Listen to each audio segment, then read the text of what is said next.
इतिहास कुठून आहे? 16.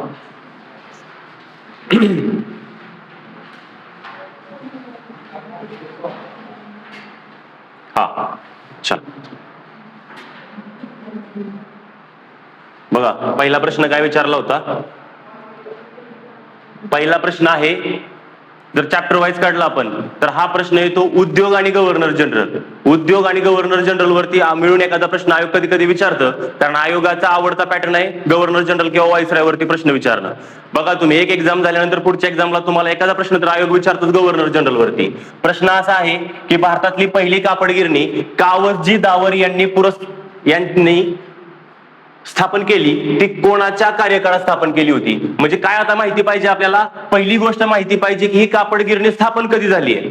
बरोबर, स्थापन कधी झाली. आणि हा महत्वाचा बोल्ड प्रश्न आहे, हॉट टॉपिक आहे, त्यामुळे तुम्हाला हा माहितीच पाहिजे. कारण इतिहासामध्ये एक चॅप्टर आहे उद्योग, त्या उद्योगामध्ये हा प्रॉब्लेम आहे, म्हणजे हा कन्सेप्ट येते. तर कावसजी दावर यांनी पहिली कापड गिरणी आपल्या भारतातली स्थापन केली होती 1854 ला. कुठे केली होती? तर मुंबईमध्ये ताडदेव या ठिकाणी केली होती. बघा, हे गाव पण लक्षात ठेवा, त्यावेळेचं ताडदेव या गावामध्ये पहिली कापड गिरणी स्थापन केलेली आहे. आता याच्यावरती आधारित तुम्हाला अजून एक एक्स्ट्रा पॉइंट सांगतो. ही झाली कापड गिरणी भारतातली पहिली, पण अजून एक ताग गिरणी पण भारतामध्ये स्थापन झाली होती पहिल्यांदा. ती लगेच पुढच्या वर्षी स्थापन झाली होती 1855 ला, बंगाल मधल्या रिश्रा या ठिकाणी स्थापन झाली होती. हे दोन उद्योग लक्षात ठेवायचे महत्वाचे आहेत.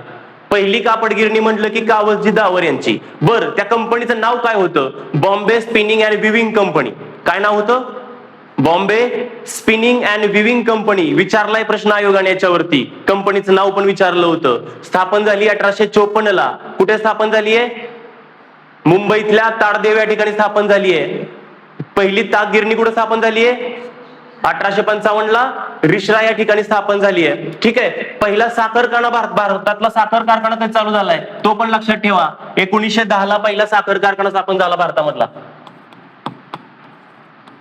सगळे नगदी पिक आहेत. इंग्रजांच्या मेन रडारवरती नगदी पिकच होती. भारताला अन्नधान्य पुरवणं, भारताला अन्नधान्य स्वयंपूर्ण बनवणं, असं इंग्रजांचं कधीही मोटिव्ह नव्हतं. त्यांना नफा कमवायचा होता. मग नफा कशातून आहे? कापसातून आहे. नफा कशातून आहे? तागातून आहे, रेशमीतून आहे, साखरेतून आहे. बरोबर, म्हणून अशाच उद्योगधंद्यांना किंवा अशाच पिकांना त्यांनी बढावा दिला होता. बरोबर. आता हे 1854 साली मग भारताचा गव्हर्नर जनरल कोण आहे? ज्याच्यामुळे 1857 चा उठाव झालाय, मेन कारणीभूत आहे, ज्यानं वपगत सिद्धांत दिला होता, डॉक्ट्रिन ऑफ लॅप्स. म्हणजे काय रे? दत्तक विधान नामंजूर. तो कोण होता? तो होता डलहौसी. हा भारताचा गव्हर्नर जनरल झाला 1848 ला तो आला, आणि 1856 पर्यंत तो भारतामध्ये होता. याने एवढे काय विस्तारवादी धोरणं राबवली. सगळ्यात पहिल्यांदा त्याने काय केलं रे? दत्तक विधान नामंजूर करून पहिल्यांदा एक संस्थान त्याने विलीन करून घेतलं होतं, ते होतं आपल्या सातारा. 1848 ला सगळ्यात पहिलं संस्थान. कधी? 1848 ला दत्तक विधान नामंजूर करून त्यांनी काय केलं होतं? भोसले घराण्याचं छत्र गादी समाप्त करून टाकली होती आणि सातारा संस्थान ब्रिटिश साम्राज्यामध्ये विलीन करून घेतला होता. ओके. आता या डलहौसी बद्दल आपण हे निगेटिव्ह स्टेटमेंट बघितलं, पण डलहौसीने भारतासाठी सगळं निगेटिव्हच केलंय का? नाही. डलहौसीचे काही धोरणं भारतासाठी अत्यंत महत्वाचे आहेत आणि ज्याच्यावर आयोग वारंवार प्रश्न विचारतोय. बरं, कोणतं आहे ते? पहिली गोष्ट, 1853 पहिल्यांदा भारतामध्ये रेल्वे कोणी आणलेली आहे? डलहौसीने आणलेली आहे. कुठून कुठं आणलेली आहे? बोरी बंदर ते ठाणे. कुठून आणली होती? बोरी बंदर ते ठाणे पर्यंत आणली होती. किती किलोमीटरची होती रे? 34 किलोमीटरची होती. किती डबे होते? 4 डबे होते आणि 3 इंजिन होते. सिंध, साहिब आणि सुलतान नावाचे 3 इंजिन त्याला जोडले गेले होते. बर, या रेल्वेतून प्रवास करणारे पहिले भारतीय व्यक्ती कोण होते? जगन्नाथ शंकर शेठ. कोण होते? गोल्डन तिकीट दिलं होतं त्यांना, कारण रेल्वेच्या बांधकामामध्येच त्यांचा आर्थिक मदत होती जगन्नाथ शंकर शेठांची. म्हणून मुंबईचा अनभिक्षित सम्राट असं त्यांना आचार्य यात्रेने म्हटलं होतं. कोणाला? जगन्नाथ शंकर शेठांना काय म्हटलं होतं? मुंबईचे अनभिक्षित सम्राट. आणि मुंबईचा सिंह कोणाला म्हटलं गेलं होतं? या दोन्ही कन्सेप्ट वरती आयोगाने प्रश्न विचारलाय. एक आहे अनभिक्षित सम्राट म्हटलं की जगन्नाथ शंकर शेठ, आणि मुंबईचे सिंह म्हटलं की फिरोजशाह मेहता. कोण आहेत? आणि बंगालचा सिंह म्हटलं की वेलस्ली, लॉर्ड वेलस्ली हा बंगालचा सिंह, लक्षात ठेवायचा. ओके, स्वतःला म्हणून घ्यायचा तो, मी बंगालचा सिंह आहे म्हणून. ठीक आहे, आता हे झालं. बर, अजून काय केलं रे त्यांनी? टपाल खाते चालू केले. कुणी? लॉर्ड डलहौसीने. अजून काय केलंय? PWD खाते, बांधकाम खाते. याच्यावर आयोगाने प्रश्न विचारला होता. भारतात बांधकाम खात्याची स्थापना कोणी केलेली आहे? लॉर्ड डलहौसीने केलेली आहे. अजून काय? बंदरे मुक्त करून टाकली व्यापारासाठी. बंदरे म्हणजे काय? बंदरे काय केली? व्यापारासाठी मुक्त करून टाकली. ओके, अशा प्रकारे यांनी काही कामं चांगली पण केलेली आहेत. अजून एक महत्वाचं राहिलं, टेलिग्राफची लाईन सगळ्यात पहिल्यांदा टाकली होती. याच्यावर आयोगाने प्रश्न विचारला होता. टेलिग्राफची पहिली लाईन कुठे टाकली होती? कलकत्ता ते आग्रा. कुठे? लक्षात ठेवा, हे महत्वाचं आहे. टेलिग्राफची पहिली लाईन टाकली होती कलकत्ता ते आग्रा. आपण थोडं स्पीडने घेतोय कारण आपल्याला प्रत्येक विषयाचं घ्यायचं आहे. ठीक आहे, आता हे झाले पहिलेच. डलहौसी बद्दल काय काय बघितलं पटापट सांगा. चला. 1, यांच्यामुळे काय झालं? खालसा धोरण राबवलं गेलं. 2, यांनी काय केले? पहिली रेल्वे. त्याच्यानंतर त्यांनी काय केले? टपाल खाते. नंतर सार्वजनिक बांधकाम विभाग, PWD विभाग. बंदरे व्यापारासाठी मुक्त केली आणि टेलिग्राफच्या लाईन टाकल्या. आणि अजून एक आहे, विधवा पुनर्विवाह कायदा 1856 चा कोणी केला होता? तो केला होता लॉर्ड डलहौसीने. याच्यावरही आयोगाने बऱ्याच वेळा प्रश्न विचारलेला आहे. कोणाच्या मदतीने विचारला गेला होता मागच्या वर्षी? ईश्वरचंद्र विद्यासागर यांनी त्यांना मदत केली होती. बघा, 2 गोष्टी आहेत. सतीबंदी कायदा म्हटलं की विल्यम बेंटिक, पण त्यांना मदत करणारा कोण? राजा राममोहन रॉय. ओके, विधवा पुनर्विवाह कायदा कोणी केलाय? डलहौसीने केलाय, पण त्यांना मदत कोणी केली? ईश्वरचंद्र विद्यासागर. महिला सुधारणा म्हटलं की भारतातलं नाव आहे ईश्वरचंद्र विद्यासागर, आणि महिला सुधारण्यासाठी महाराष्ट्रातलं नाव जर कुठलं असेल तर ते आहे विष्णू शास्त्री पंडित. कुठला आहे? विष्णू शास्त्री पंडित. एखादा महिलेवरती प्रश्न आला, तुम्ही तो वाचलाच नाही कधी, पण महिलेवरती आलाय आणि ऑप्शन मध्ये तुम्हाला विष्णू शास्त्री पंडित जर दिसलं तर काही नाही, तुक्का मारायचा डायरेक्ट विष्णू शास्त्री पंडितांवरती. 99% उत्तर ते बरोबर निघणार तुमचं. महिलांवरती आला तर, पुरुषांवरती आला तर नाही. ओके, लॉर्ड डलहौसी झाले. त्याच्यानंतर बघा कॅनिंग. आता डलहौसीच्या कारनाम्यांमुळे 1857 चा उठाव झाला. ज्यावेळेस उठाव झाला त्यावेळेस मात्र हा होता. 1856 ला हा भारताचा गव्हर्नर झाला, तो 1862 पर्यंत. आता यांच्या बाबतीमध्ये आयोग कसा प्रश्न विचारतो? भारताचा शेवटचा गव्हर्नर जनरल कोण? लॉर्ड कॅनिंग आहे. शेवटचा का म्हणायचं? तिथून पुढे काय ब्रिटिश सत्ता संपली होती का? नाही. त्याच्यानंतर नवीन पद आलं. बरोबर. काय झालं? 1857 चा उठाव झाला. उठाव झाल्यानंतर त्यावेळेस भारतावरती राज करत होती ईस्ट इंडिया कंपनी. कोण करत होती राज? ईस्ट इंडिया कंपनी राज करत होती. परंतु ईस्ट इंडिया कंपनीला 1857 चा उठाव दडपून टाकता आला नाही किंवा त्यांना तो कंट्रोल करता आला नाही. त्यामुळे ब्रिटिश पार्लमेंटला विश्वास झाला की 1857 चा उठावासारखा अजून एखादा मोठा उठाव होऊ शकतो आणि ही कंपनी आता काही कामाची राहिलेली नाही, कारण तिला आता काही कंट्रोलमध्ये तिच्या हातात राहिलेलं नाही. मग काय करायचं? हिथून पुढे सगळी सत्ता ईस्ट इंडिया कंपनीच्या हातातून आपण घ्यायची आणि हिथून पुढे भारतावरती राज कोण करणार? ब्रिटिश पार्लमेंट करणार. मग ब्रिटिश पार्लमेंट करणार तर ब्रिटिश पार्लमेंटचा कोणतरी प्रतिनिधी पाहिजे. बरोबर. आतापर्यंत कोण होता? आतापर्यंत होता गव्हर्नर जनरल. कोण होता? आता हिथून पुढे येणार भारत मंत्री. कोण येणार? भारत मंत्री. हे साल आहे 1858 आणि त्याच्या हाताखाली मदत करणारा, कारण भारत मंत्री हा लंडन मध्ये बसणार होता, तो प्रत्यक्ष भारतात येऊन काम करणार नव्हता. मग प्रत्यक्ष भारतात कोणी काम करायचं? तर याचा प्रतिनिधी म्हणून यांनी एक व्हाईसरॉय नावाचं पद तयार केलं. कुठलं? व्हाईसरॉय. राईट. मग शेवटचा गव्हर्नर जनरल 1857 ला कोण होता? हे काय झालं?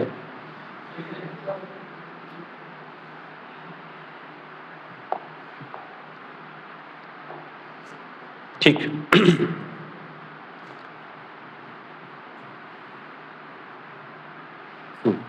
पहिलाच प्रश्न चाललाय आपला एवढा वेळ. 1.5 तास लेक्चर होतं की आता? ठीक असो. हा बघा, पहिला काय सांगितलं मी? शेवटचा गव्हर्नर जनरल कोण होता? लॉर्ड कॅनिंग होता. आणि व्हॉइसरॉय झालेला पण पहिला तोच होता. पहिला व्हॉइसरॉय पण कोण आहे? लॉर्ड कॅनिंगच आहे, कारण तो कधी झाला?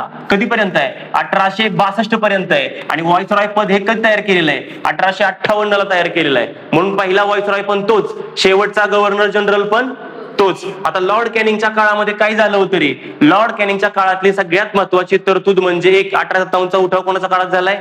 त्याच्याच काळात. आणि सगळ्यात महत्वाची गोष्ट, भारतामध्ये 3 महाविद्यापीठे स्थापन झाली होती. 3 विद्यापीठे, मुंबई, कलकत्ता, मद्रास. हे कधी झाले होते? 1857 ला झाले होते. मुंबई, कलकत्ता आणि मद्रास हे 3 विद्यापीठे 1857 ला कोणाच्या कार्यकाळात झालेत? लॉर्ड कॅनिंगच्याच काळात झालेले आहेत. बर, याची शिफारस कोणी केली होती की लंडनच्या धर्तीवरती भारतामध्ये पण असे विद्यापीठ पाहिजेत? हे वूडचा खलिता आला होता बघा 1854 ला. त्या वूडच्या खलित्यामध्ये त्यांनी शिफारस केली होती की भारतामध्ये पण काय करा, लंडनच्या धर्तीवरती विद्यापीठांची स्थापना करा. बर, कॅनिंगच्या काळात अजून काय झालं ते आपण नंतर त्यांच्या लेक्चरमध्ये बघूया, खूप डिटेलमध्ये होत आहे. आता लॉर्ड बॅटिंग म्हटलं की एकच लक्षात ठेवायचं, सतीबंदी कायदा. काय लक्षात ठेवायचंय? सतीबंदी कायदा कधी केला होता? 1829 ला केला होता. आणि 1830 ला तो कायदा मुंबई आणि मद्रासला लागू झाला. कलकत्त्याला 1 वर्ष अगोदरच लागू झाला होता. बर, प्रयत्न कोणाचे होते? 2 व्यक्तींचे प्रयत्न होते याच्यामध्ये. एक आहे भारताचे व्यक्ती, भारताचे म्हटलं की राजा राममोहन रॉय, आणि आपल्या महाराष्ट्राचं म्हटलं की कोण? जगन्नाथ शंकर शेठ यांची साईन होती त्याच्यावरती. लक्षात ठेवायचं, कोणाची? जगन्नाथ शंकर शेठ यांची साईन होती त्याच्यावरती. दोघांची होती, राजा राममोहन रॉय आणि जगन्नाथ शंकर शेठ. लक्षात ठेवा, ठीक आहे. चला पुढे. आता लॉर्ड कॉर्नवॉलिस. लॉर्ड कॉर्नवॉलिस लक्षातच ठेवायचं, कॉर्नवॉलिसचा के आणि कायमधाराचा के. कायमधारा पद्धत भारतामध्ये कोणी लागू केली होती? तर कॉर्नवॉलिसने लागू केली होती कायमधारा पद्धत. तुम्हाला मी काल सांगितलं होतं, कायमधाराला नाव काय दिलेलं आहे? जमीनदारी, बिस्वेदारी, मालगुजारी आणि कायमधारा. ओके, जहागीरदारी पण त्यालाच नाव दिलेलं आहे. याच्यामध्ये एक नवीन वर्ग उदयाला आला होता. आपण ज्यावेळेस शेतकरी सुधारणा हे चॅप्टर बघू त्याच्यामध्ये डिटेलमध्ये तुम्हाला सांगणार आहे. तो होता वर्ग जमीनदार. कुठला वर्ग? जमीनदार वर्ग. हा नवीन उदयाला आला होता. तुम्ही जुने पिक्चर बघितले कधी मूवीमध्ये तर त्यामध्ये गावचा पाटील म्हटले पाहिजे, गावचा पाटील. आणि हिंदी पिक्चर असेल तर चौधरी म्हटले जायचं. चौधरी हे कोण होते? हे जमीनदार होते त्या गावचे. ठीक आहे, ही जमीनदारी पद्धत कोणी आणली होती? कॉर्नवॉलिसने. बरं, कॉर्नवॉलिसला अजून एक ओळखलं जातं, सिव्हिल सेवेचा जनक. काय ओळखलं जातं? भारतीय सिव्हिल सेवेचा जनक म्हणून याला ओळखलं जातं. आपल्या भारतीय व्यक्ती म्हणून कोणाला ओळखलं जातं?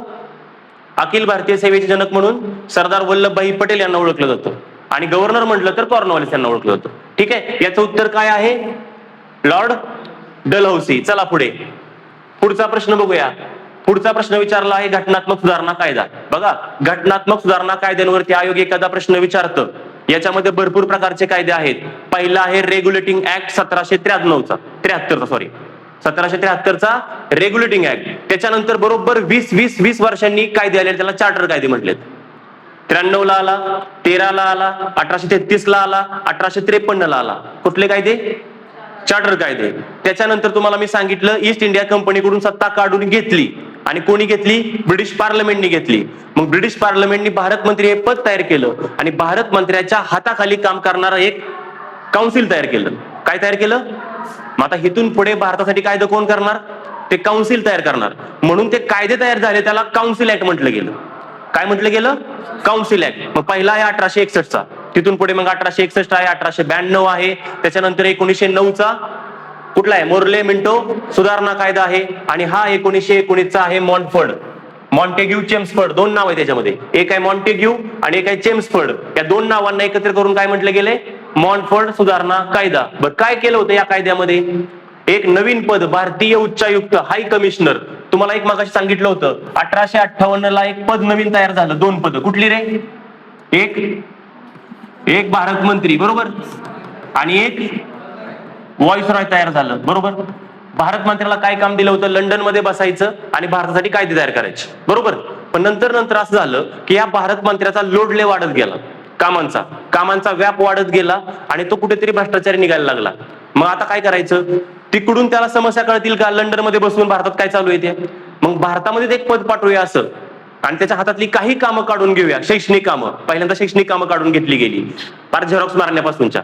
त्यावेळी झेरॉक्स नव्हत्या, ते नोट डाऊन करायला लागायचं. ओके, मग ते कामं काढून घेतली आणि एक नवीन पदाला दिली गेली. त्या पदाचं नाव काय आहे? भारतीय उच्चायुक्त. याच्यावर किमान 3 ते 4 वेळा आयोगाने प्रश्न विचारला, बरं का, लक्षात ठेवा. किमान 3 ते 4 वेळा भारतीय उच्चायुक्त, आणि सलग या मागच्या 3-4 वर्षात विचारलं. तर ह्या भारतीय उच्चायुक्त पदावरती पहिला व्यक्ती कोण होता, तर तो होता विल्यम मेयर. कोण होता? सर विल्यम मेयर हा भारतीय उच्चायुक्त होणारा पहिला आहे. बर, भारतीय व्यक्ती झाला होता का? झाला होता. भारतीय व्यक्तीचं नाव आहे मेहरवानजी दलाल. कोण आहेत? मेहरवानजी दलाल. हे एक्स्ट्रा पॉइंट लक्षात ठेवा, PYQ पडू शकतो याच्यावरती. पहिले भारतीय उच्चायुक्त कोण? मेहरवानजी दलाल. ओके. आता तुम्हाला मी काय सांगितलं, भारत मंत्री हे पद तयार झाले 1858ला. मग तुम्हाला प्रश्न पडायला पाहिजे होता, मग त्या पदावरती बसणारा पहिला व्यक्ती कोण होता? त्या पदावरती बसणारा पहिला व्यक्ती होता स्टॅनली. स्टॅनली हा पहिला भारत मंत्री, लक्षात ठेवायचं. स्टॅनली कोण आहे? पहिला भारत मंत्री आहे, बरोबर. आणि हे बाकी दोघांचं काही नाही, हे कवी आहेत. विल्यम स्टीव्हन्स हा अमेरिकेचा गाजलेला कवी आहे, आणि मेयर जोन्सन हा नावाचा व्यक्ती अस्तित्वातच नाही, तो काल्पनिक आहे. जर योगायोग झाला तर हा ठीक आहे. 1919चा कायदा समजला तुम्हाला? बरं, 1919च्या कायद्यामध्ये भारताला काय भेटलं? याला द्विशासन पद्धती कायदा म्हणतात. याचं नाव काय? डायरची द्विशासन पद्धत कायदा. म्हणजे राज्यांमध्ये काय केलं, प्रांतांना अधिकार दिले गेले, विषयांची विभागणी केली गेली. काही विषय राखीव ठेवले गेले, काही विषय सोपीव ठेवले गेले. मग विषयांची विभागणी सगळ्यात पहिल्यांदा कोणत्या कायद्याने झाली असा जरी प्रश्न पडला तरी 1919चा कायदा, बरोबर. आणि केंद्रामध्ये द्विगृही कायदे मंडळ, त्यावेळेस तुम्हाला घटनात्मक सुधारणा शिकवेल, त्यावेळेस मी सांगेल. चला पुढचा प्रश्न बघा. काळानुक्रमे घटनांचा क्रम लावा. आयोगाचा आवडता प्रश्न आहे हा, क्रोनॉलॉजी. इतिहास म्हटलं की सनावळ्या, आणि सनावळ्या म्हटलं की डोकेदुखी, बरोबर ना. इतिहासामध्ये हे प्रश्न पडतो म्हणजे पडतो क्रोनॉलॉजी वरती. आता बघा, हा जो टॉपिक आहे घटनात्मक सुधारणा झाला, हा गव्हर्नर जनरल आणि उद्योग झाला. आता हा जो तिसरा प्रश्न आहे तो कशामध्ये येतो? तो येतो शिक्षण या टॉपिक वरती. आधुनिक शिक्षण पद्धती या टॉपिक मध्ये हा प्रश्न पडतो. याच्यामध्ये 4 योजना दिलेल्या आहेत. एक आहे वर्धा योजना, fort William college, Raleigh commission आणि सॅडलर आयोग. ज्यांनी इतिहासाचं 1-2 रिडिंग केलं असेल कदाचित त्यांनी हे वाचलं असेल सगळंच शिक्षण या टॉपिक मध्ये. आता पहिल्यांदा बघूया आपण वर्धा योजना. महात्मा गांधी यांनी काय केलं होतं? सविनय कायदेभंग चळवळ झाल्यानंतर काँग्रेसचा राजीनामा दिला आणि पूर्ण वेळ हरिजन किंवा मागासवर्गीय लोकांसाठी मी वाहून घेतोय असं जाहीर केलं, बरोबर. आणि त्यांनी त्या हरिजन वृत्तपत्रामध्ये भारतीय लोकांना शिक्षण कशा पद्धतीने दिलं पाहिजे याच्यावर डिटेल चर्चा केली होती. ही शिक्षण असं असलं पाहिजे की त्या मुलांना स्वतःला कमवता आलं पाहिजे, त्यांना उद्योगधंदे करता आले पाहिजेत, त्यांचं प्रेम आई वडिलांवरती आलं पाहिजे, त्यांच्यामध्ये मूल्य पण घडले पाहिजेत, शैक्षणिक मूल्य आले पाहिजेत, भावनिक मूल्य पण त्यांना निर्माण झाले पाहिजेत, स्वतःची कामं त्यांनी स्वतः केली पाहिजेत. याला कसलं शिक्षण म्हणायचं? याला म्हणायचं बुनियादी शिक्षण. मग वर्धा योजनेला अजून एक नाव आहे, बुनियादी शिक्षण. ओके. कुठल्या वर्तमानपत्रामध्ये चर्चा केली होती सांगितलं मी? कुठलं रे? हरिजन वर्तमानपत्रामध्ये. कधी? 1933. कधी केली होती? 1933 ला केली होती. मग या वर्धा शिक्षण योजनाबद्दल, ही योजना आहे कधीची? त्याच्यानंतर ही योजना प्रकाश झोतामध्ये कधी आली? ही योजना प्रकाश झोतामध्ये आली 1937 ला. आणि ती प्रकाश झोतामध्ये आणणारे व्यक्ती आहेत झाकीर हुसेन. कोण आहेत? झाकीर हुसेन. विचारला गेलेला प्रश्न आहे. झाकीर हुसेन म्हणजे तबला वादक नाहीत आजचे, त्यांचा जन्म पण नव्हता झाला त्यावेळेस, हे वेगळे झाकीर हुसेन. ओके. झाकीर हुसेन यांनी काय केली होती? ही शिक्षण योजना सगळ्यात पहिल्यांदा लोकांपर्यंत आणली. म्हणून वर्धा शिक्षण योजना म्हटलं की याला काय म्हणतो आपण? 1937. याला अजून एक नाव आहे मूलोद्योगी शिक्षण. काय नाव आहे? मूलोद्योगी. त्याच्यानंतर पुढे बघा, फोर्ट विल्यम कॉलेज. ही खूप जुनी घटना आहे. भारतामध्ये अधिकारी लोक येत होते लंडनवरून भारतामध्ये राजकीय हे करायला, भूमिका निभावण्यासाठी किंवा त्यांना जी कामं पडतील ते. मग आता भारतामध्ये आल्यानंतर लंडनवरून येणार आहेत, युरोपवरून लोक येणार आहेत सिव्हिल सर्वंट बनून, पण हिथं आल्यानंतर त्यांना भारतीय भाषा माहिती नाहीत, बरोबर. भारताची संस्कृती माहिती नाही, भारतातल्या चालीरीती परंपरा काहीच माहिती नाही. मग त्यांना ह्या गोष्टींची जाणीव करून देण्यासाठी भारतामध्ये कॉलेज पाहिजे होतं. मग लॉर्ड वेलस्लीने काय केलं? त्या सिव्हिल सर्वंट्सला ट्रेनिंग देण्यासाठी भारतीय भाषांची, संस्कृतीची 1800 साली फोर्ट विल्यम कॉलेज स्थापन केलं होतं. कुठलं कॉलेज? फोर्ट विल्यम नावाचं कॉलेज स्थापन केलं. आणि या फोर्ट विल्यम कॉलेजमध्ये त्या सिव्हिल सर्वंट्सला काय देऊ लागले? प्रशिक्षण देऊ लागले. जसं तुम्हाला आता लबासदाला भेटेल IS झाला तर, ओके. त्याच्यानंतर जर तुम्ही STI वगैरे झाला तर तुम्हाला त्याच डिपार्टमेंटमध्ये भेटतं. PSI झाला तर तुम्हाला MPA ला ट्रेनिंग भेटतं. राज्यसेवेतून एखादी पोस्ट भेटली तर तुम्हाला वनामती नागपूरला तरी भेटेल किंवा यशदाला भेटेल पुण्यामध्ये. तलाठी झाला तर तुम्हाला डायरेक्टच तलाठी बनून पोस्टिंगच भेटते सरपंचाच्या हाताखाली. बरोबर. फोर्ट विल्यम कॉलेज किती 1800ला, पण नंतर प्रॉब्लेम येऊ लागला आणि हे कॉलेज 1802ला बंद पडलेलं आहे. आणि याच्या जागी मग ट्रेनिंग देण्यासाठी लंडन मध्येच एक कॉलेज स्थापन झालं होतं, हेलबरी. ह्याच्यावरही आयोगाने प्रश्न विचारलाय. कधी 1807 हेलबरी कॉलेजची स्थापना झाली होती. ओके, चला पुढे घ्या आता. Raleigh commission. मला सांगा, एक गोष्ट तुम्हाला विचारतो, जर तुम्हाला भारतातल्या जनतेवरती कंट्रोल निर्माण करायचा आहे, जेनझीवरती, आपण टार्गेट ठेवूया जेनझी म्हणजे तुम्ही सगळे. ओके, जेनझी वरती कंट्रोल ठेवायचा तर सगळ्यात पहिल्यांदा टार्गेट काय करेल गव्हर्नमेंट? शिक्षण. शिक्षणामध्ये असा सिलेबस तयार करून देईल की तुम्हाला राष्ट्रावरती प्रेम निर्माण झालं पाहिजे, किंवा एक तर राष्ट्रावरती प्रेम निर्माण झालं पाहिजे, किंवा सरकारच्या विरोधात तुमची तीव्र भावना जागृत झाली पाहिजे. धडे असे टाकून द्यायचे काहीतरी वेगवेगळे. त्यांनी तुम्ही वाचून वाचून काय होणार? पाकिस्तानमध्ये तोच आहे. पाकिस्तान स्वातंत्र्य त्यांचा इतिहास कधीपासून शिकवतो? 1947 पर्यंत पासून. आणि त्यात तो दाखवतो की भारताने आपल्यावर किती अत्याचार केले, अन्याय केलेले आणि आपल्याला कसं लुबाडले. त्यांच्या इतिहास पुस्तकात असे उल्लेख आहेत. ओके, मग हे जनतेला बिघडवण्यासाठी शिक्षण हे माध्यम आहे. मग त्याच प्रकारे लॉर्ड कर्झन त्या काळामध्ये होता. लॉर्ड कर्झनला असं वाटलं की या भारतीय लोकांना जर आपलं नोकर बनवून ठेवायचं असेल तर त्यांच्या शिक्षणामध्ये सुधारणा केल्या पाहिजेत, कारकुनांचं शिक्षण त्यांना दिलं पाहिजे. मग त्या देणारे कोण होतं? सिलेबस कोण ठरवायचं? विद्यापीठ. कोण ठरवायचं सिलेबस? विद्यापीठ. मग त्या विद्यापीठांवरती कंट्रोल ठेवण्यासाठी त्याने एक कमिशनच नेमून टाकलं, रॅले कमिशन. हे रॅले कमिशन 1902 कोणी नेमलेलं आहे? लॉर्ड कर्झनने नेमलेलं आहे. कर्झन म्हटलं की तुम्हाला एकच गोष्ट आठवत असेल, बंगालची फाळणी. बरोबर. आता या कर्झनने काय केलं? रॅले कमिशन नेमलं. पुढे जाऊन मग ते रॅले कमिशनने त्यांचा एक कायदा पास केला. मग तो कायदा झाला विद्यापीठ कायदा. त्याला आपण 1904 चा विद्यापीठ कायदा पण म्हणतो. ठीक आहे, ते नंतर डिटेलमध्ये बघूया. त्याच्यानंतर पुढे बघा, सॅडलर आयोग. सॅडलर आयोग कोण होता? मायकल सॅडलर नावाचे लीड्स विद्यापीठाचे कुलगुरू आहेत. तर त्या लीड्स विद्यापीठाचे सॅडलर जे आहेत त्यांनी काय केलं होतं? परत एकदा कलकत्ता विद्यापीठाचा अभ्यास करण्यासाठी यांची नेमणूक करण्यात आली होती 1917 साली. कधी? 1917चा आयोग आहे हा. बर, याच्यावर आयोगाने कसा प्रश्न विचारलेला आहे? याच्यावर असा प्रश्न विचारलाय की सॅडलर आयोगामध्ये जे 2 भारतीय व्यक्ती होते ते कोण? एक होते आशुतोष मुखर्जी आणि एक होते जियाउद्दीन अहमद. प्रश्न 2दा विचारलाय बरं का हा. सॅडलर आयोगातील भारतीय सदस्य कोण? आणि हा लक्षात ठेवायचं, कधी पण एखाद्या आयोगामध्ये जर भारतीय व्यक्तींची नावं असतील तर ते आपल्यासाठी महत्वाचं आहे. एक आहेत आशुतोष मुखर्जी आणि एक आहे जियाउद्दीन अहमद. ओके, मला तुम्हीच क्रम सांगा, सगळ्यात पहिल्यांदा कुठला स्थापन झालाय? फोर्ट विल्यम कॉलेज 2, त्याच्यानंतर रॅले कमिशन 3, त्याच्यानंतर सॅडलर आयोग 4 आणि वर्धा आयोग. ठीक आहे, चला पुढे. पुढचा प्रश्न 19वा. आता समाज सुधारकांवरती प्रश्न पडलाय. समाज सुधारक त्यातले पण आयोगाचे आवडते शाहू, फुले, आंबेडकर, कर्वे, महर्षी शिंदे हे 5 आयोगांचे आवडते. या 5 पैकी एका समाज सुधारकावर तुम्हाला प्रश्न दिसणार म्हणजे दिसणार. 5 पैकी एक.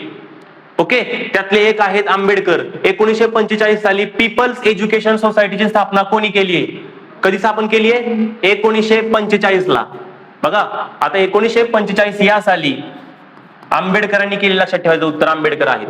पीपल्स एज्युकेशन सोसायटी स्थापन केली आणि त्याच्या अंतर्गत 2 कॉलेज पण स्थापन केलेत. एक 1946 ला आणि एक आहे 1945 ला. बरं, 1946 ला कुठलं कॉलेज स्थापन केलं? सिद्धार्थ नावाचं. कुठलं? आणि 1950 ला केलं मिलिंद नावाचं कॉलेज. सिद्धार्थ कॉलेज त्यांनी मुंबईला स्थापन केलेलं आहे. कुठे? मुंबईला. आणि मिलिंद नावाचं कॉलेज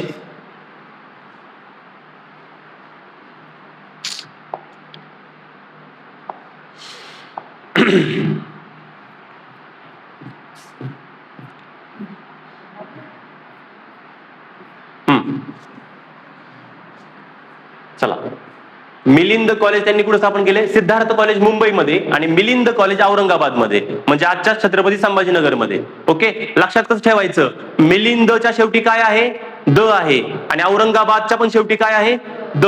ह्याच्यावरून लक्षात ठेवा फक्त. मग सिद्धार्थ असं राहते तुमच्या मुंबई ऑटोमॅटिक. ठीक आहे. आता महर्षी कर्वे म्हटलं की काय रे? महर्षी कर्वे म्हटलं की महिला सुधारणा आणि महिला शिक्षण. महिला सुधारणा आणि महिला शिक्षण. पण यांनी काय स्थापन केलं होतं? याच्यावर आयोगाने खूप वेळा प्रश्न विचारलेला आहे. अनाथ बालिकाश्रम काय स्थापन केलाय? कधी केला? 1896 ला केला. आता याच्यामध्ये कन्फ्युजन आहे. अनाथ बालिकाश्रम म्हटलं की कर्वे, आणि अनाथ बालकाश्रम असा शब्द आला, बालकाश्रम. तर काय, तर महात्मा फुले लक्षात ठेवायचं. त्याच्यावर आयोगाने प्रश्न विचारलेला आहे बघा. बालिकाश्रम म्हटलं की काय बोललो, महर्षी कर्वे. आणि अनाथ बालकाश्रम म्हटलं की, आणि अजून एक आहे, पंढरपूरला एक बालकाश्रम स्थापन झाला होता. पंढरपूर हा शब्द ते येणारच प्रश्न विचारला तर तो आहे लाल शंकर उमिया शंकर. कोण? लाल शंकर उमिया शंकर या व्यक्तीने पंढरपूर या ठिकाणी बालकाश्रम स्थापन केला होता. त्याला अनाथालय पण म्हणतात. हे 3 कन्सेप्ट लक्षात ठेवायच्या. बालिका शब्द आला की काय, महर्षी कर्वे. ठीक आहे, चला पुढे. महर्षी कर्वेंनी अजून काय स्थापन केलं होतं? महर्षी कर्वेंनी 1916, हे लक्षात ठेवायचं, SNDT विद्यापीठ. SNDT विद्यापीठ ह्याला काय म्हणतात? महिला विद्यापीठ. भारतातलं पहिलं विद्यापीठ आहे हे महिलांसाठीचं. प्रेरणा कुठून भेटली यांना, हा प्रश्न आयोगाने विचारलाय. बर, महर्षी कर्वेंना महिला विद्यापीठ स्थापन करण्याची प्रेरणा कोणत्या देशाकडून भेटली? एकदा महर्षी कर्वे घरात बसले होते. घरात बसल्यानंतर एक पान त्यांच्याकडे पेपरचं उडत आलं. उचलून पाहिलं तर त्यात एक बातमी छापली होती, जपानमध्ये महिला विद्यापीठाची स्थापना झालेली आहे.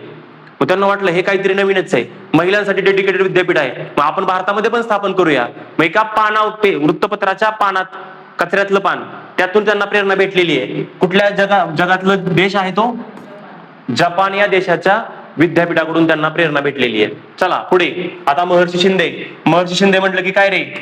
महर्षी शिंदे म्हटलं की एकच गोष्ट लक्षात ठेवायची, 1906 काय रे? Depress classes mission. काय? डिप्रेस्ड क्लासेस मिशन, त्याला मराठीमध्ये म्हणतात निराश्रित सेवा समाज. निराश्रित सेवा समाज, डिप्रेस क्लासेस मिशन. बर, अजून महर्षी शिंदेबद्दल काय आयोग विचारतो? मुरळी प्रतिबंधक सभा त्यांनी घेतली होती. मुरळी प्रथेला विरोध होता त्यांचा. तुम्हाला माहिती ना वाघ्या मुरळी? माहितीये? हा, आपण गावाकडच्या आपल्याला असल्या गोष्टी माहिती असतात चांगल्याच. बर, ही मुरळी प्रथेला विरोध करण्यासाठी त्यांनी एक सभा भरवली होती. कुठे भरवली होती? जेजुरी. हाही प्रश्न आयोगाने विचारलाय आणि भरपूर वेळा विचारला जातो. मुरळी प्रतिबंधक सभा कुठे भरवली होती? जेजुरीला भरवली होती. त्याच्यानंतर अजून एक लक्षात ठेवायचं, त्यांनी एक वृत्तपत्र काढलं होतं. त्या वृत्तपत्राचं नाव आहे उपासक. काय नाव आहे? उपासक हे वृत्तपत्र काढलं होतं. बर, अजून महर्षी शिंदेना कायसाठी ओळखलं जातं? त्यांनी मराठा लीग नावाचा पक्ष पण काढला होता. मराठा लीग नावाचा पक्ष काढला होता. मराठी लीग झालं इथं, मराठा लीग हा पक्ष काढला होता. बर, अजून काय? महर्षी शिंदे म्हटलं की वायकोम सत्याग्रह. केरळ मधल्या मंदिरांमध्ये अस्पृश्य लोकांना प्रवेश दिला जात नव्हता. कुठे? केरळ सांगतोय मी, हे महाराष्ट्राचे आहेत. त्या मंदिरांमध्ये अस्पृश्य लोकांना प्रवेश दिला जात नव्हता. त्याच्या विरोधात आंदोलन करण्यासाठी हे तिकडे गेलेत. त्याला कुठलं मंदिर म्हटलंय? वायकोम मंदिर सत्याग्रह. बघा, वायकोम मंदिर सत्याग्रह म्हटलं की महर्षी शिंदे. काळाराम मंदिर सत्याग्रह म्हटलं की डॉक्टर आंबेडकर. महालक्ष्मी मंदिर सत्याग्रह म्हटलं की पंजाबराव देशमुख. पंढरपूरचं मंदिर, विठ्ठल मंदिर सत्याग्रह म्हटलं की आपले साने गुरुजी. कोण?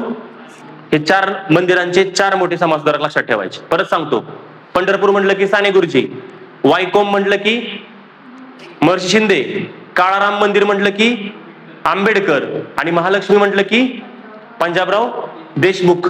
ठीक आहे, चला पुढे जाऊया. शाहू महाराजांबद्दल बघूया लगेच एका मिनिटात. त्यांच्या बाबतीमधलं एकच मोठी गोष्ट आहे, ती म्हणजे 1902 ला त्यांनी मागासवर्गीयांना 50% आरक्षण दिलं होतं. 1902 साली मागासवर्गीयांना 50% आरक्षण दिलं होतं. आणि अजून एक 2 गोष्टी लक्षात ठेवूया आपण. चला, 1918 ला त्यांनी आंतरजातीय महिला विवाह कायदा केला होता त्यांच्या संस्थानामध्ये. 1918 ला आंतरजातीय महिला विवाह त्या काळामध्ये. आणि 1920 ला विधवा पुनर्विवाह कायदा. 1920 ला विधवा पुनर्विवाह कायदा. ठीक आहे, चला पुढे थोडं फास्ट जाऊया आपण. चला, आता क्रांतिकारी चळवळीवर आलो आपण. पुढचा टॉपिक आहे क्रांतिकारी चळवळ. काय प्रश्न विचारलाय? मुंबईचे गव्हर्नर हॉटसन यांच्यावर कोणाकडून गोळ्या झाडण्यात आल्या होत्या? वासुदेव गोगटे. ओके, 1926 साल आहे. फर्ग्युसन कॉलेज कुठे? फर्ग्युसन कॉलेज पुण्यामध्ये. त्या फर्ग्युसन कॉलेजच्या एका लायब्ररीचं उद्घाटन करण्यासाठी हे व्यक्ती त्या ठिकाणी आले होते. मुंबईचे गव्हर्नर होते. आल्यानंतर त्यांनी उद्घाटन केलं, पण उद्घाटन केल्यानंतर तिथे एक व्यक्ती आला. त्या व्यक्तीने त्यांच्यावरती धडाधड 2 गोळ्या काढल्या. पण नशीब त्यांचं असं आहे की त्यांच्या खिशामध्ये एक पुस्तक होतं, डायरी, आणि ती डायरीवरती स्टीलचं आवरण होतं. काय होतं?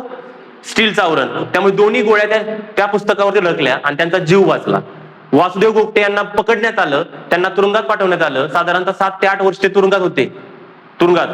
तुरुंगातून ज्यावेळेस वासुदेव गोगटे बाहेर आले त्यावेळेस त्यांच्या हातामध्ये एक लिफाफा दिला गेला होता. लिफाफा. त्या लिफाफामध्ये 100 रुपये होते आणि त्याच्या खाली लिहिलं होतं, पुढच्या वाटचालीसाठी शुभेच्छा. आणि ते 100 रुपये पाठवले होते यांनी. कुणी पाठवले होते? वॉटसननी. ज्यांच्यावर गोळ्या झाडल्या त्यांनीच पाठवले होते. पुढे जाऊन हे वासुदेव गोगटे एवढे फेमस झाले, पुण्याचे महापौर झाले होते. पुढे पुण्याचे महापौर होणारे व्यक्ती आहेत, क्रांतिकारक. ओके, वासुदेव गोगटे. तुम्ही आज जरी पुण्यामध्ये गेला तर गोगटे शाळा म्हणून फेमस शाळा यांच्याच नावावरती आहे पुण्यामध्ये, सदाशिव पेठेमध्ये. ठीक आहे. गणेश पिंगळे म्हटलं की लक्षात ठेवायचं 1915 साल. पहिला उठाव कधी झाला होता रे? मोठा पहिला मोठा उठाव कधी झाला होता? मोठा उठाव आता मग झालं की 1857 ला पहिला मोठा उठाव झाला होता ना. त्याच प्रकारचा मोठा उठाव परत भारतामध्ये घडवून आणायचा होता. त्याची जिम्मेदारी उचलली होती गदर पक्षाने. कोणी उचलली होती? गदर पक्षाने. आणि त्या गदर पक्षातली 2 नावं आहेत. आणि हा उठाव करणारा सुरुवात करायचा होता लाहोर या ठिकाणी. लाहोरला तो कट झाला, कट रचला गेला. ते 2 नावं होते, गणेश पिंगळे आणि रासबिहारी घोष. गणेश पिंगळे आणि रासबिहारी घोष हे 2 नावं लक्षात ठेवायचं. त्यांनी करणार होते पुन्हा 1857 सारखा मोठा उठाव. त्यांना पकडलं गेल्यानंतर त्यांना फाशी दिली गेली. रासबिहारी घोष भूमिगत झाले, पळून गेले जपानला. ठीक. अनंत काणेरे म्हटलं की काय रे? अनंत काणेरे म्हटलं की 21 डिसेंबर 1909 साल. कोणाला मारलं होतं? जॅक्सन नावाचा अधिकारी होता, त्या अधिकाऱ्याला मारलेलं आहे. बरं, का मारलं होतं? या जॅक्सन नावाच्या न्यायाधीशाने आपल्या स्वातंत्र्यवीर सावरकरांचे बंधू, वडील बंधू, काय नाव, बाबाराव सावरकर, यांना काळ्या पाण्याची शिक्षा दिली होती 25 वर्षाची.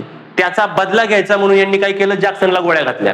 आता या जॅक्सनची रिटायरमेंट झाली होती आणि बदली झाली होती. तो बदलून कलकत्त्याला चालला होता. मग कलकत्त्याला चालल्यामुळे त्याला नाटकं लय आवडायची.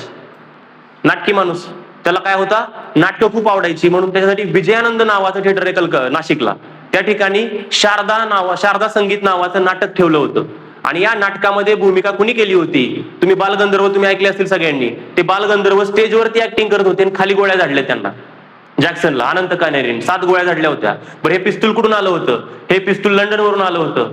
पाठवणारे व्यक्ती होते स्वातंत्र्यवीर सावरकर. एका पुस्तकात पाठवलं होतं पिस्तूल. ठीक आहे. मग नंतर यांना पण फाशी दिली गेलेली आहे. 18 वर्ष वय आहे. किती? पूर्ण पण झालं नव्हतं. 18 रनिंग होतं, 17 वर्ष पूर्ण झाले होते. तुमचं वय किती आहे? चला, वासुकाका जोशी हे टिळकांचे अनुयायी. हे क्रांतिकारकांशी जास्त काही यांचा संबंध नाही, पण यांनी काही संघटना चालू केल्या होत्या, त्या आपण नंतर बघूया. चला, पुढचा प्रश्न बघू. आता परत आला क्रोनॉलॉजीचा प्रश्न. आता इथे काय आलं? इथे आला काँग्रेस. इथे काय आले? काँग्रेस आणि गांधी. पहिलाच आहे बघा, स्वराज्य पक्ष. कधी ऐकला होता का स्वराज्य पक्ष? काँग्रेसची स्थापना झाली. असहकार चळवळ आलं. असहकार चळवळ कधीची रे? 1920 ची आहे. पण माघारी घेण्यात आली कधी? कोणाला न सांगता, कोणाला न कल्पना देता 5 फेब्रुवारी 1922 ला चौरी चौरा हत्याकांड झालं होतं. बरोबर. या चौरी चौरा हत्याकांडामुळे गांधीजी निराश झाले आणि त्यांनी असहकार चळवळ डायरेक्ट स्थगित करून टाकलं. मग त्याने काहीतरी काँग्रेसमधले नेते नाराज झाले. मग कोण नाराज होण्यामध्ये होतं? सुभाषचंद्र बोस नाराज झाले, जवाहरलाल नेहरू नाराज झाले, मोतीलाल नेहरू नाराज झाले, राजेंद्र प्रसाद नाराज झाले. अजून एक नाव आहे, काय त्यांचं नाव? चित्तरंजन दास पण नाराज झाले. मग ते म्हटले आता आपल्याला जर आंदोलन करायचं नसेल तर इथून पुढे आपण एक स्ट्रॅटेजी करूया. आपण काय करूया? सरकारमध्ये निवडणूक लढूया. देशामध्ये निवडणूक लढून आपण संसदेत जाऊया आणि ब्रिटिशांना विरोध करूया. कुठलाही ठराव झाला की आपण तो पासच होऊन द्यायचा नाही. त्यासाठी आपल्याला निवडणुका लढाव्या लागतील. बरोबर. मग ह्या निवडणुका लढवण्यासाठी आपल्याला एखादा पक्ष स्थापन करावा लागेल. कारण तुम्हाला वाटेल की काँग्रेस पक्ष होता. काँग्रेस ही संघटना होती, तो पक्ष नव्हता. पक्ष बनलेला आहे 1952 ला पहिल्या निवडणुकीत. तोपर्यंत तो एक संघटना आहे काँग्रेस. बरोबर. मग एक काँग्रेसच्या अंतर्गत एक पक्ष स्थापन करूया. मग तो पक्ष स्थापन झाला स्वराज्य पक्ष. 1923 ला स्थापन करणारे कोण होते? मोतीलाल नेहरू, चित्तरंजन दास. कोण होते? मोतीलाल नेहरू आणि चित्तरंजन दास. याच्यामध्ये भारतीय महाराष्ट्रीयन व्यक्ती पण होते, न चिकेळकर. कोण होते? न चिकेळकर पण होते. पुढे बघा जातीय निवाडा. तारीख आहे 16 ऑगस्ट 1932. तुम्हाला पार्श्वभूमी सांगतो, पहिल्यांदा बघा, ऐका. 1919चा कायदा झाला. कुठला होता कायदा? मॉन्टेग्यू चेम्सफोर्ड सुधारणा कायदा. याने भारतीय लोक नाराज होते, कारण त्यांना काहीच भेटलं नव्हतं. मग आता भारतीय लोकांना काहीतरी द्यायला पाहिजे, म्हणून एक मिटिंग ठेवूया असं ठरलं. मग ही मिटिंग कुठे होणार होती? लंडनला होणार होती. पण लंडनला ती मिटिंग कशी होणार होती? एका गोल टेबलाच्या भोवती सगळेजण बसणार होते. गोल टेबल असणार आणि सगळे बसणार. आता गोल टेबल आहे म्हणून त्याला गोलमेज परिषद नाव दिलं गेले. काय नाव दिलं गेले? गोलमेज परिषद. या गोलमेज परिषदा किती झाल्या होत्या? टोटल 3 परिषद झाल्या होत्या, 1930 पासून ते 1932 पर्यंत. बरोबर. या गोलमेज परिषदेमध्येच दुसऱ्या गोलमेज परिषदेमध्ये ही जातीय निवाडा कन्सेप्ट बाहेर आली. आंबेडकरांची मागणी होती की अस्पृश्य लोकांवरती खूप अन्याय होत आहे. या अस्पृश्य लोकांना काहीतरी देण्यासाठी तुम्ही काय करा? त्यांना स्वतंत्र मतदारसंघ देऊन टाका. काय देऊन टाका? स्वतंत्र मतदारसंघ. महात्मा गांधी म्हणले स्वतंत्र मतदारसंघ जर दिला, स्वतंत्र मतदारसंघ याचा अर्थ मी तुम्हाला सांगितला असेल, स्वतंत्र मतदारसंघ म्हणजे त्या भागामध्ये त्या जातीचाच व्यक्ती उभा राहणार आणि मतदान करणार पण कोण? फक्त त्या जातीची लोकच, बाकीचे कुणाला मतदानाचा अधिकार नाही. त्याला म्हणायचं स्वतंत्र मतदारसंघ. ओके. आणि दुसरी कन्सेप्ट अशी होती, महात्मा गांधी म्हणायचे राखीव मतदारसंघ करूया आपण. म्हणजे त्या भागामध्ये त्या जातीचा व्यक्ती उभा राहील, त्याच जातीच्या लोकांसाठी फक्त राखीव जागा असेल, पण मतदान मात्र कोण करतील? सगळे करतील. जसं आता आहे. आता आपल्या भारतामध्ये राखीव मतदारसंघ कन्सेप्ट आहे एससी आणि एसटी साठी. बाकी कुणालाही राखीव मतदारसंघ नाहीत, फक्त एससी आणि एसटींनाच आहेत. बरोबर. मग त्या प्रकारे महात्मा गांधी म्हणले की राखीव मतदारसंघ देऊया. मग नंतर त्याच्यावरून वाद झाले. वाद झाल्यानंतर मग ही जातीय निवाडा 16 ऑगस्टला मॅकडोनाल्डने घोषित केला गेला होता आणि त्याने सांगितलं की आम्ही राखीव मतदारसंघ देतोय. मग महात्मा गांधी तुम्हाला माहिती येरवड्यामध्ये उपोषण धरलं होतं पुण्यामध्ये. मग नंतर आंबेडकर त्यांची मिटिंग झाली, परत तो पुणे करार झाला आणि आंबेडकरांनी मान्य केलं की स्वतंत्र मतदारसंघ नको, मला राखीव मतदारसंघच द्या. ओके. ही 1932 ची घटना आहे. पहिली गोलमेज परिषद 1930 ला झाली होती. काँग्रेसने सहभाग नोंदवला नव्हता. ओके. चला पुढचा आहे भारतीय कम्युनिस्ट पक्ष. आता असे प्रश्न आयोगाला आवडतात बघा, ज्या घटनेला 100 वर्ष पूर्ण झालेले असतात, 150 वर्ष पूर्ण झालेले असतात. तर या घटनेला पूर्ण झालेले 100 वर्ष. 1925 ला स्थापन झाला होता भारतीय कम्युनिस्ट पक्ष. याच्यावर आयोगाने प्रश्न विचारलेला आहे. याला आपण शॉर्टकट मध्ये तुम्ही ओळखता भाकप नावाने. काय ओळखता? भाकप. कुठे स्थापन झाला होता? कानपूरला स्थापन झाला होता. याचं मुख्यालय कानपूरला. बरं, स्थापन कुणी केला होता? ज्यांनी भारताला संविधान सभा द्या अशी सगळ्यात पहिल्यांदा मागणी केली होती. कुणी केली होती रे भारतासाठी? मानवेंद्र रॉय. कुणी केली होती? मानवेंद्र रॉय यांनी स्थापन केलेला आहे हा मानवेंद्र रॉय. ओके. पुढे जाऊन या पक्षामध्ये फूट पडते कधी, याच्यावरही आयोगाने प्रश्न विचारलेला आहे. 1964 ला या पक्षामध्ये फूट पडली आणि भाकप मधून नवीन पक्ष निर्माण झाला, मार्क्सवादी कम्युनिस्ट पक्ष. भाकपचा आता काय झाला? माकप. काय झाला? माकप. सध्या केरळमध्ये सरकार यांचंच आहे माकप. बंगालमध्ये पण सत्ता ममता बॅनर्जीच्या अगोदर कंटिन्यू यांच्याकडेच होती. ज्योती बसू म्हणून बघा एक 25 वर्ष सीएम होते. सर्वाधिक काळ सीएम असणारे विक्रम केला त्यांनी, ज्योती बसू, ते याच पक्षाचे होते माकप. बरोबर. लक्षात ठेवायचं, भाकपची फूट कधी पडली? 64 ला. कुठला पक्ष आला? माकप आला. ठीक आहे. चला मग आता याचा क्रम तुम्ही लावून घ्या. काय क्रम असणार आहे? सगळ्यात पहिल्यांदा उतरता क्रम लावायचा, म्हणजे सगळ्यात शेवटची घटना पहिल्यांदा आली पाहिजे. म्हणजे कुठली येणार घटना सगळ्यात पहिल्यांदा? पहिली गोलमेज परिषद नाही, जातीय निवाडा सगळ्यात पहिल्यांदा येणार. मग पहिली गोलमेज परिषद 2, 3, 4 आणि 1. कुठे पर्याय? 2, 3, 4, 1. पर्याय क्रमांक 2. चला पुढे.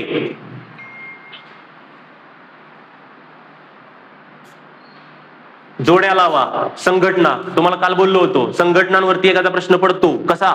सामाजिक, धार्मिक, राजकीय संघटनांवरती एक प्रश्न पडत असतो. यातला ही आहे महत्वाची संघटना. यात आहे डेक्कन रयत समाज. डेक्कन रयत समाज म्हटलं की लक्षात ठेवायचं अण्णासाहेब लट्टे. अजून एक नाव आहे याच्यामध्ये, वालचंद कोठारी. कुठलं नाव आहे? वालचंद कोठारी, आणि यांचं एक वृत्तपत्र होतं जागरूक. कुठलं वृत्तपत्र होतं? जागरूक नावाचं वृत्तपत्र होतं. ठीक. आयटक म्हणजे तुम्हाला काल सांगितलं होतं मी, कामगार चळवळीमधली संघटना आहे AITUC, all India trade union commission. AITUC, या आयटकची स्थापना झालेली आहे 1920 ला, आणि ज्यावेळेस स्थापना झाली आयटकची त्यावेळेस त्याचे अध्यक्ष होते लाला लजपत राय. किमान 10 वेळा आयोगाने प्रश्न विचारला याच्यावर आयटक वरती. किती वेळा? किमान 10 वेळा. मोजले तर खूपच वेळा येतील. लाला लजपत राय पहिले अध्यक्ष होते, आणि 1931 ला त्याचे अध्यक्ष होते सुभाषचंद्र बोस. पाठीमागच्या सलग 2 वर्ष आयटक वर प्रश्न विचारला आयोगाने, सलग 2 वर्ष. ओके. बर, महिला अध्यक्ष पण होऊन गेली आयटकची एक, सरोजनी नायडू. हे पण लक्षात ठेवा, महिला अध्यक्षा सरोजनी नायडू. जवाहरलाल नेहरू पण याचे अध्यक्ष होऊन गेलेले आहेत. नौजवान सभा, नौजवान सभा म्हणलं की काय रे? भगतसिंग, सुखदेव, यशपाल. इथे नाव भगतसिंग आहे पण सुखदेव पण त्याच्यामध्ये आहेत, आणि अजून एक नाव आहे यशपाल. यांनी मिळून स्थापन केलेली आहे नौजवान सभा. कधी केली होती? 1926 ला स्थापन केली होती. काय होतं? क्रांतिकारकांमध्ये क्रांतीची ज्योत पेटवणं. भारताला स्वातंत्र्य मिळवायचं असेल तर फक्त काँग्रेसच्या वाटेवर जाऊन अहिंसेच्या मार्गावर मिळणार नाही, आपल्याला क्रांती करावी लागेल. या मताचे होते भगतसिंग, सुखदेव, यशपाल. मग त्यांनी काय चालू केली होती? त्यासाठी नौजवान सभा. कुठे केली होती? लाहोर. कुठे केली होती? आणि बॉम्बे असोसिएशन तुम्हाला मी काल सांगितलं होतं. बॉम्बे असोसिएशन म्हटलं की 1852 आपल्या महाराष्ट्रातीलच नाही भारतातली पहिली राजकीय संघटना ओळखली जाते याला, बॉम्बे असोसिएशनला. आणि त्याचे पहिले अध्यक्ष कोण होते? बोला बोला. जगन्नाथ शंकर शेठ हे पहिले अध्यक्ष होते. आणि मानद हा शब्द लक्षात ठेवायचा. मानद अध्यक्षपद कोणाला दिलं गेलं होतं? जमशेदजी जिजीभाई. जमशेदजी जिजीबाई यांना मानद अध्यक्षपद दिलं गेलं होतं. आणि या संघटनेचे पहिले सरचिटणीस कोण होते? भाऊदाजी लाड. धन्वंतरी म्हटलं गेलं त्यांना, भाऊदाजी लाड. ओके. मग याचं उत्तर काय येणार आहे रे? पहिलं अ ब क ड. चला पुढे. पुढचा प्रश्न आहे पुणे नाशिक रस्त्यावरती. पुणे नाशिक रस्त्यावरती ते ठिकाण डायरेक्ट तुम्हाला सांगतो. नांदूर शिंगोटे नावाचं ठिकाण आहे, त्या ठिकाणी झालं होतं हे. नांदूर शिंगोटे. इंग्रज भिल्ल यांच्यात युद्ध झालं होतं. 200 भिल्लांना अटक झाली. त्यात कोणता ब्रिटिश अधिकारी मारला गेला? कोणता मारला गेला होता? कॅप्टन हेनरी मारला गेला होता. तो नगर जिल्ह्याचा अधीक्षक होता, नगर जिल्ह्याचा एसपी होता. लक्षात ठेवायचं. कुठला होता तो? नगर जिल्ह्याचा एसपी होता. आणि याला मारलं गेलं, याच्या डोक्याला गोळी लागली, जखमी झाला आणि काही दिवसांनी मृत्युमुखी पडला. तर पडत मारण्यापेक्षा मेलेलं बरं आहे ना. तसा तो नंतर गेला,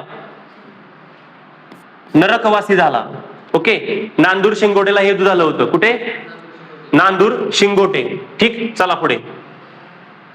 पुढचं हा हेच वृत्तपत्र. परत म्हटलं तुम्हाला वृत्तपत्रावर एखादा प्रश्न पडतो. वृत्तपत्र म्हणजे कसले आहेत? ही राष्ट्रवादी वृत्तपत्र आहेत. यांच्यावरती पुढे इंग्रजांनी जाऊन राष्ट्रद्रोहाचे खटले भरलेले आहेत या वृत्तपत्रांवरती. राष्ट्रद्रोहाचे खटले. कारण यांचं लिखाण कसं होतं? जहाल लिखाण होतं. कसं होतं? जहाल. इंग्रजांच्या विरोधी लिखाण करायचे. त्यातलं पहिलं आहे प्रतोद. प्रतोद म्हटलं की काय रे? कृष्णा नातू यांनी चालू केलं होतं हे. कृष्णा नातू, कृष्णाजी नातू म्हणा त्यांना. प्रतोद. साताऱ्यात होतं ते. कुठे होतं? साताऱ्यात होतं. मोबाईल ठेवा. देशसेवक म्हटलं की नागपूर. नागपूरला कुठे? अच्युत कोलटकर यांनी चालू केलेलं नागपूरमध्ये. व्यक्ती पण विचारले जातात. देशसेवक म्हटलं की अच्युत कोलटकर.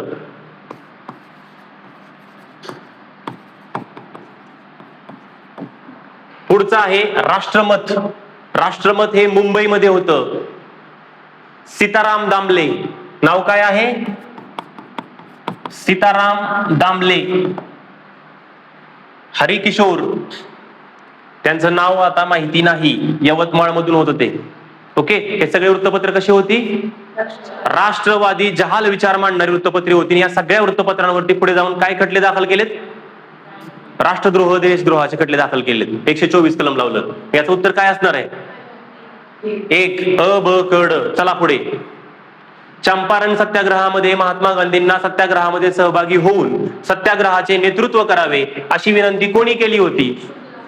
बघा, महात्मा गांधी तुम्हाला सांगितलं होतं 1893 ला ते आफ्रिकेला गेले आणि 1915 साली, त्याचं तारीख पण सांगतो, 9 जानेवारी 1915 ला ते भारतामध्ये आलेले आहेत. भारतामध्ये आल्यानंतर त्यांना गोपाळकृष्ण गोखले म्हटले, तुम्ही लगेच काम चालू करू नका, 1 वर्ष भारताचे दौरे करा. मग त्यांनी थर्ड क्लास, आता रेल्वेमध्ये थर्ड क्लास राहिलेला नाही, त्या काळात होता, मग थर्ड क्लास मध्ये त्यांनी अख्ख्या भारताचा प्रवास केला.